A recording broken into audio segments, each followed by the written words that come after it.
What's up guys, it's me Jeremy. In a previous video we talked about some of the champions that Rioters have expressed a desire to rework, and it's something that I would actually like to potentially try to eventually tackle all of them, although the list is probably around 30 to 40 champions long. At least that's probably my best estimate based on the information we have so far.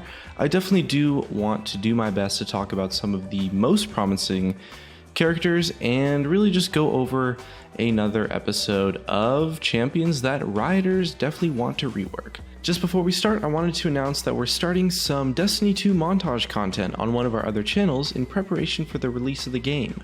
And we're currently doing a giveaway for $300 worth of Battle.net credit to celebrate the launch of Destiny 2. If you win, you could use the credit to buy Destiny 2 itself, or maybe just buy Overwatch, Hearthstone packs, or anything you really want from Blizzard. So definitely check out the giveaway link in the description to enter, and as well check out our Destiny 2 channel at the link below. Without further ado, let's jump right into the video.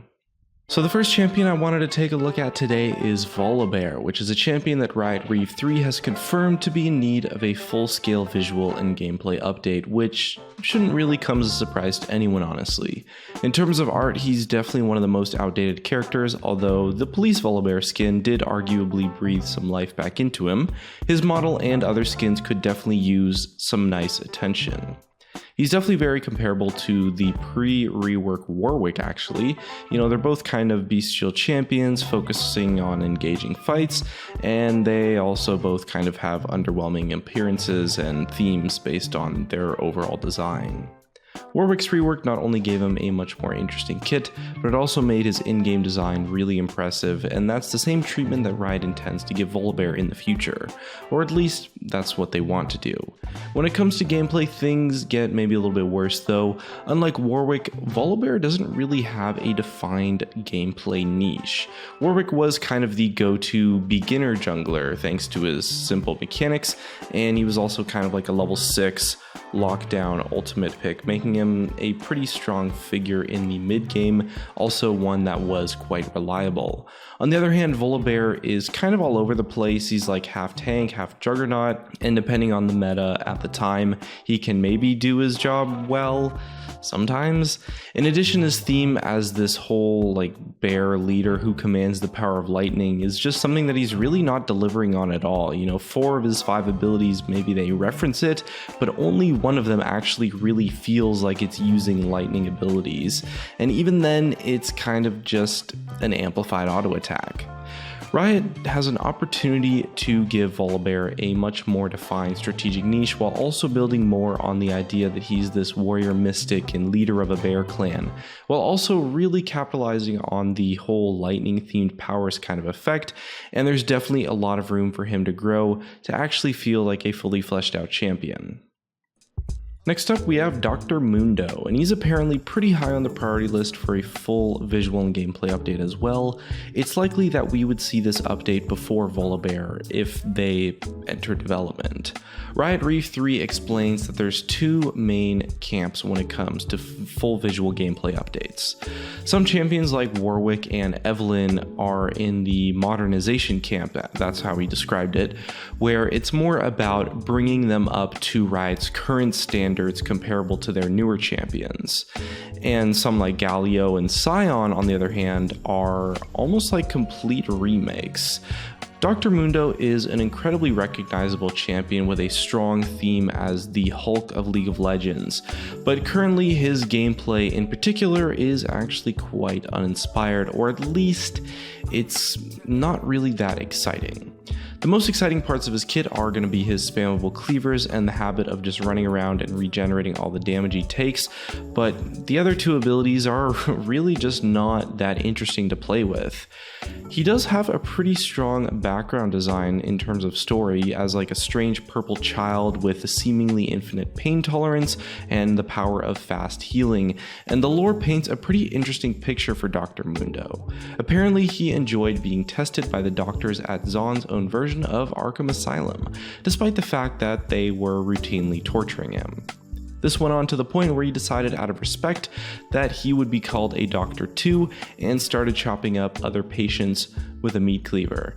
Clearly he's pretty damn insane, but that's also a very original and actually it's a kind of exciting backstory compared to some other champions, and it definitely has a ton of potential for Riot to work with. It's definitely true that Dr. Mundo right now has a fairly reasonable amount of cohesion to his overall gameplay. There's a focus on his cleaver in his Q and his E, and then the regeneration side of things and the passive and ultimate, and the sort of pain tolerance thing with his W, and it all ties in actually quite well thematically, considering how old of a champion Dr. Mundo actually is.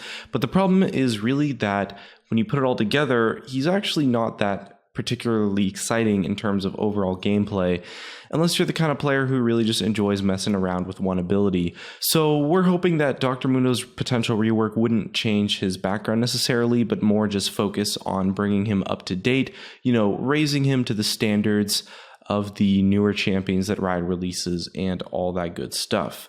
Now, Riot have said that they want to take a break from developing Zaun-themed champions, so Dr. Mundo might be on the back burner for a little bit, but I do imagine that we could maybe hear more about this rework perhaps as early as next year. Now, the next two champions we're looking at were mentioned together because they were actually originally going to be a part of the Diver class update, which has since been cancelled since Riot's no longer doing class updates, and those champions are Wukong and Diana. Now, Riot Re3 confirmed that they're both still on the list for full visual gameplay updates, but the prioritization for these champions hasn't really been decided yet. Starting with Wukong, he's actually in a lot better condition currently than maybe some of the other champions we discussed on this list. His overall art style is pretty reasonable, he's unique, his skins are fine, the gameplay does have a pretty well-defined strategic niche, and it's interesting, it's not exactly super boring or lackluster. And like other divers, the core of his gameplay is of course just getting in close, kickstarting a teamfight with his ultimate, but unlike a lot of other diver champions, he also has sort of the mind game potential of champions like Shaco with his decoy. Decoy is a really interesting ability. It gives him a great choice of using it defensively. You can also use it offensively. It's really versatile and allows for a lot of really interesting gameplay scenarios. The biggest issue with Wukong is maybe his binary nature. He's kind of very much a point and click character that isn't really specialized in a particular way, and he's actually quite a snowbally champion. So if you struggle to find success early on, it can be a little bit difficult to be effective in the late game, and he does kind of struggle a little bit in the meta from time to time. I guess maybe his weaknesses are perhaps a little bit too much for him to handle, and he also actually tends to get outclassed by a lot of other comparable tanks, other comparable champions. So hopefully Wukong's rework will maybe patch up some of his issues, give him a few more tools to allow him to have a little bit more outplay potential or something like that, or maybe just give him more options as a true fighter champion and less of an assassin style character. Now, Diana, on the other hand, is quite different from the other diver champions, really because she's just a mage rather than an AD champion like pretty much all of the other diver champions, and that is a very key niche. But the issue with Diana is that her design is actually kind of simple, which is a good thing for some roles like maybe tanks or something like that, but for a diver there definitely needs to be really clear ways to pick fights and outplay your opponents. And similar to Wukong, Diana's kit is maybe a little bit simple for a diver. It's kind of like point and click. And since Diana's damage is very heavily focused on the base values, any buffs to Diana tend to make her really overpowered in any sort of meta. Really, the best way to update Diana is with the addition of maybe some more complex gameplay or complex mechanics into her kit, and hopefully a little bit less of a reliance on her Q to get the value out of her ultimate. Now, Riot had initially intended for Diana to be an AP fighter rather than a character that was more of an assassin, and the best way to maybe deal with this is to give her some more complexity outside of the crazy flat base damage, maybe some new ways to benefit from her Q, stuff like that. This is a rework that I would definitely be really excited because there's a lot of different ways that Riot could take this one, and Diana's a character that's actually has a very solid place in the game already and is found success here and there in a variety of different metas. Either way though, definitely looking forward to it. Now next up on the list, we have Jax. So unlike Wukong and Diana, Jax's simplicity is actually kind of core to his playstyle. Although Jax can definitely be played as an assassin, traditionally he is of course more of a fighter, and having that sort of simple kit, or at least fairly simple mechanics, allows him to stay in a reasonably healthy position between patches without ever really becoming too weak or necessarily too dominant. And he usually does quite well in metas where his sort of class of character, that sort of, bruiser fighter style champion, is one that can find success in. However, it does kind of cause the same issue as Diana when it comes to balance tweaks. Any sort of buff to Jax is just going to make him totally overpowered, and nerfs just make him completely unplayable. Which means they of course have to redefine Jax with the rework, or perhaps just leave him alone entirely. So Riot Reef 3 mentioned that Jax is considered a tier 2 priority champion. Now, although there's definitely potential for a tier 2 priority to be moved up and to be reworked before a tier 1 pick, if a really cool idea, maybe they come up with something really good, or maybe some new problem rises up. But overall, in Jax's case, it's likely that his rework, if it does happen, is not going to be for a very long time. In Jax's case though, if he does get reworked, his visuals and theme would likely be the main target of the update, since he's been around without much in the way of visual improvements for a pretty long time, and he's starting to get a little bit outdated. And in terms of gameplay, it's not clear what direction Riot would take, although I would say that Jax as a champion has a pretty defined gameplay niche, so I would imagine they'd really try to keep his fighter sort of playstyle going on. But overall, there's definitely a lot of potential for Jax to see some improvement.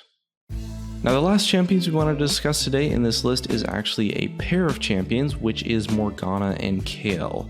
And it's especially important to consider them as a pair because the Rioters have mentioned that when they do get around to reworking Morgana and Kayle, they're going to rework them together as sort of a dual update. So the rework for both of those champions, if it does happen, is going to happen at the same time. One champion will not be reworked without the other, because their just overall story, their backgrounds are so heavily linked directly. It just makes so much more sense to rework them together in terms of the overall story and lore and just kind of character design, really, at the end of the day. Although giving them a joint update does not mean that they're both going to be receiving updates in the same areas. Riot Reef 3 did mention that Morgana is actually in a great spot in terms of gameplay, probably just needs some thematic, some art updates with little to no gameplay changes. But on the other hand, Kayle is definitely due for a full-scale visual and gameplay update and would likely receive significantly more gameplay changes than Morgana. But the whole concept of a dual update is one that would be really cool to see, especially since Riot isn't going to be doing class updates anymore. But it looks like that's just about going to wrap up the list for today. There are actually quite a few more champions, so we might potentially try to cover them in the future in a different video. Hope you guys enjoyed this one, an inside look into the champions that Rioters want to rework. Hopefully some of these you could look forward to, or maybe leave a comment below on what champion you would like to see get reworked in the future. And if you made it this far, thank you guys so much for watching. Leave a like if you enjoyed and a dislike if you didn't, and I'll see you guys next time.